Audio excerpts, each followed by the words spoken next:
The lace of my dress felt heavy against my skin, a stark contrast to the lightness everyone else at the wedding seemed to exude. I watched them, a blur of happy faces, clinking glasses, and joyful laughter, all celebrating the union of Sarah. And Tom, my best friend Sarah, looked radiant, her eyes sparkling as she danced with her new husband and me.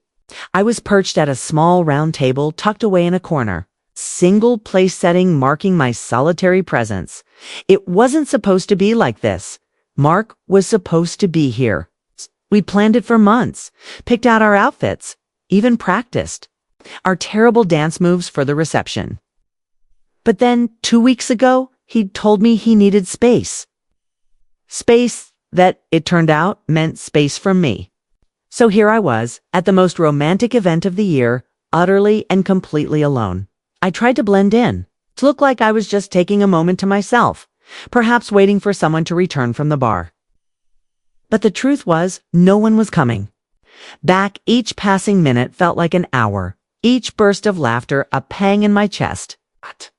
My phone, usually a source of endless distraction, felt like a lead weight in my hand.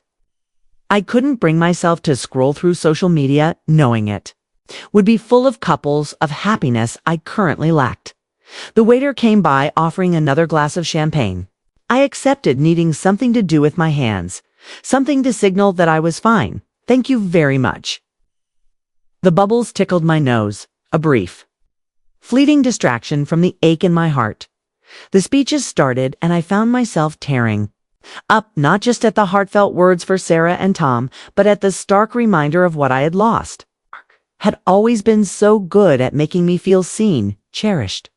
Now I felt invisible, a ghost at a party full of life. I excused myself to the ladies' room, hoping a few minutes of solitude would help compose myself. I splashed cold water on my face, looking at my reflection in the mirror. My eyes were red-rimmed, my smile a forced, wobbly line. Get it together, Ella, I whispered to myself. Sarah's day. Don't ruin it. When I returned, the music had picked up again, a lively pop song that had everyone on their feet. Couples twirled, friends linked arms, and I walked back to my lonely table, feeling the weight of all those curious glances. Or perhaps it was just my imagination, fueled by my own insecurity. I sat down, picking out a loose thread on my napkin, wishing I could disappear. That's when I heard a voice, smooth and kind, from beside me. Mind if I join you? I looked up, startled. Standing there was a man I didn't recognize. He was tall, with kind eyes and a warm smile that crinkled at the corners. He held a plate of appetizers in one hand and a half-empty glass in the other. He wasn't conventionally handsome in a movie star way, but there was an easy charm about him, an approachable quality that immediately put me a little at ease. Oh, I stammered, my voice barely a whisper. Sure. He pulled out the chair next to mine and sat down, turning to face me. I'm Ben, he offered, extending a hand.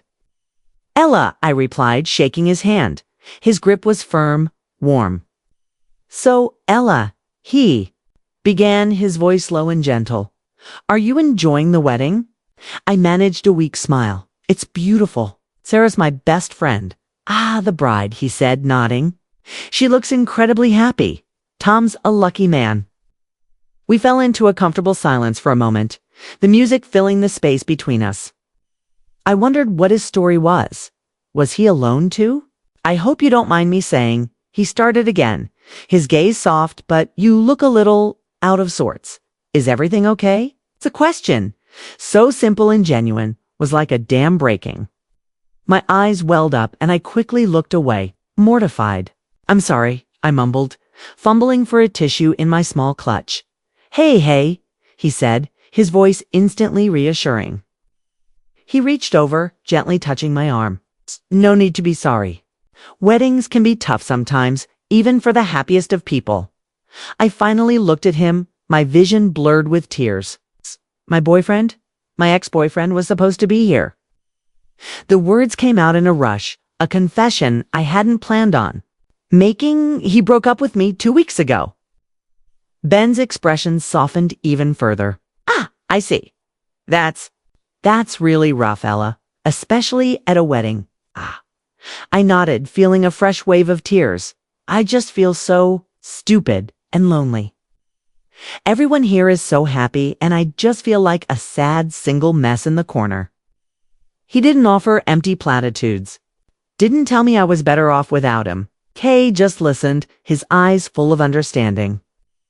And then he did something unexpected. He leaned in a little closer, his voice dropping to a conspiratorial whisper. "Listen," he said, "I have an idea. How about you pretend you're with me tonight?" I blinked, surprised, my tears momentarily forgotten. "What? Kea?" He continued, a mischievous glint in his eyes. "We're old friends. We reconnected at the bar. We're having a great time catching up. We can dance, we can laugh, we can pretend. The world is just us two, and no one else matters. No one needs to know any different, and you won't have to sit here alone." I stared at him, my mind trying to process this bizarre yet incredibly tempting offer. It was crazy. It was absolutely insane.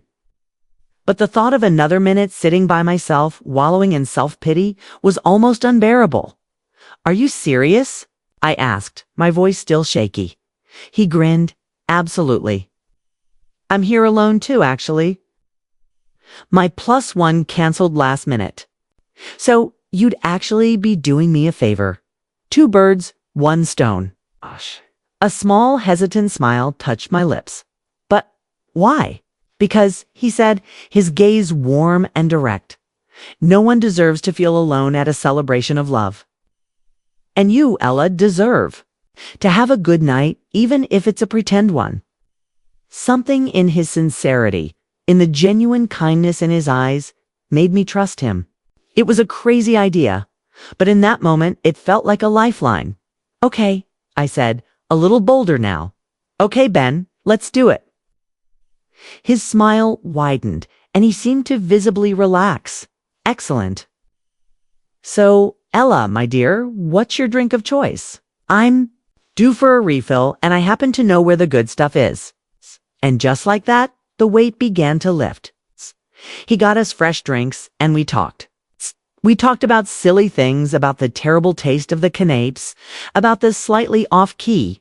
Then he asked me about Sarah, about my job, about my favorite movies. He listened intently, making me feel heard, seen for the first time all night. When the DJ played a particularly upbeat song, he stood up, offering me his hand. "Care for a dance partner?" I hesitated for a split second, then took his hand. His touch was gentle, reassuring. He led me to the dance floor and we started to move. Not gracefully, not perfectly, but with an easy rhythm that felt surprisingly natural. He wasn't trying to be anything he wasn't, and neither was I. We just moved, side by side, amidst the swirling crowd. He was a surprisingly good dancer, with a charmingly goofy way of swaying that made me laugh. And for the first time since Mark left, I actually laughed. A real, genuine laugh that bubbled up from deep inside, chasing away the shadows. We danced for what felt like hours, taking breaks to chat, to grab more drinks, to simply exist in each other's company.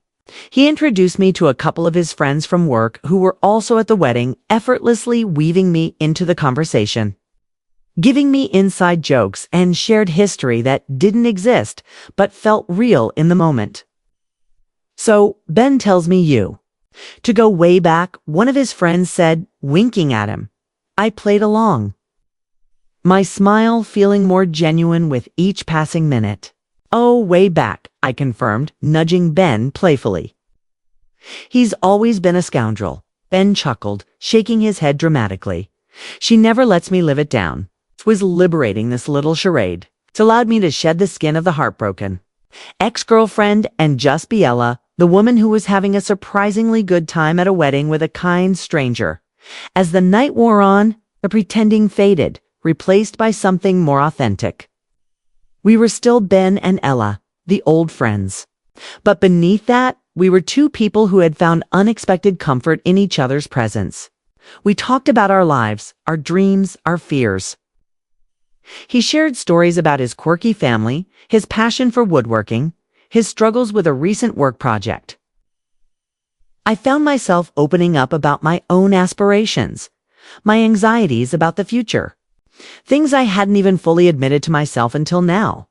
He didn't offer advice or try to fix anything. He just listened, his eyes attentive, his smile gentle. It was a kind of listening I hadn't experienced in a long time. Around midnight, Sarah, flushed and joyful, found me on the dance floor. "Ella, I barely saw you all night," she exclaimed, hugging me tightly. "You look great. Who's your handsome friend?" I felt a blush creep up my neck. "Sarah, this is Ben. Ben, this is Sarah, the beautiful bride." Ben extended his hand. "Congratulations, Sarah. You look absolutely stunning." "Tom's a very lucky man." Sarah beamed. "Thank you. So, Ben, how do you two know each other?" Before I could answer, Ben smoothly said, "Oh, Ella and I go way back. Reconnected. Tonight, she's been keeping me on my toes all evening." He gave me a playful wink. Sarah laughed. "That sounds like Ella." "Oh. Well, it's wonderful to meet you, Ben. I'm so glad Ella has good company tonight." And in that moment, I realized something profound. It wasn't just about pretending anymore. Ben wasn't just my fake date. He was genuinely good company. It pulled me out of my self-pity, made me feel seen, and reminded me that even in the midst of heartbreak, there could still be joy, still be connection. As the wedding started to wind down, people began to leave. Ben and I found ourselves lingering by the exit, the last few guests slowly trailing out. "Thank you," I said, my voice softer now, devoid of the earlier tears. "For everything you've saved my night." He smiled, that warm, crinkly smile. "It was my pleasure, Ella. Truly. I had a really good time." "Me too," I admitted, a genuine warmth spreading through me. "More than I thought I would." We stood there for a moment, the silence between us no longer awkward, but comfortable.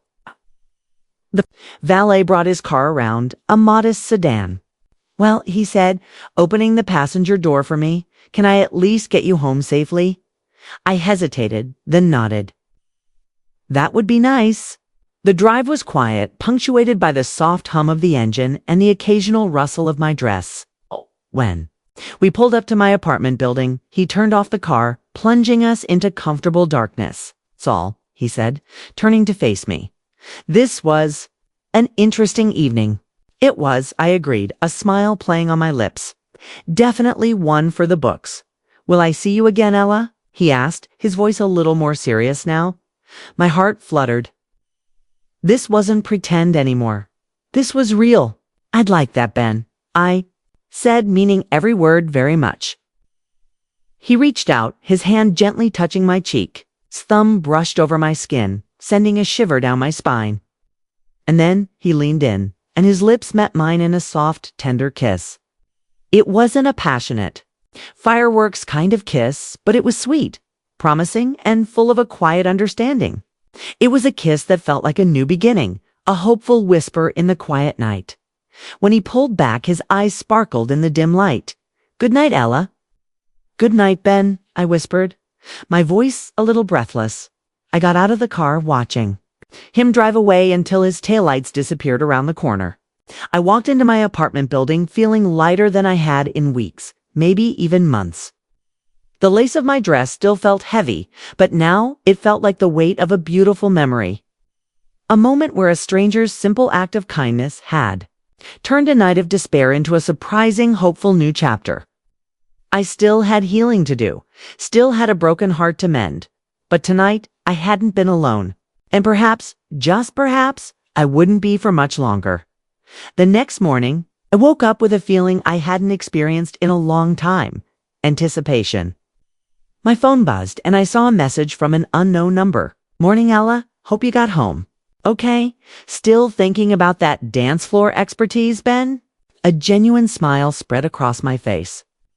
I replied, "Morning, Ben. I did. And you weren't so bad yourself. Thanks again for everything."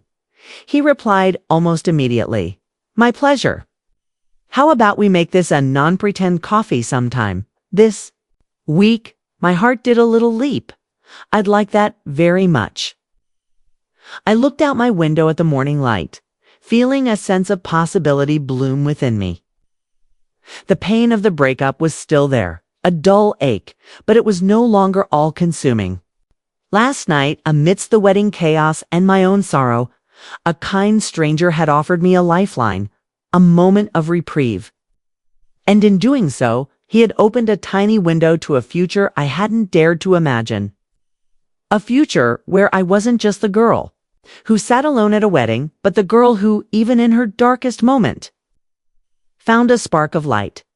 And it wasn't just about a potential new relationship. It was about realizing that kindness exists, that strangers can offer unexpected solace, and that even when you feel utterly lost, there's always a chance for a new beginning. My journey of healing was far from over, but for the first time in a long time, I felt like I wasn't walking it alone.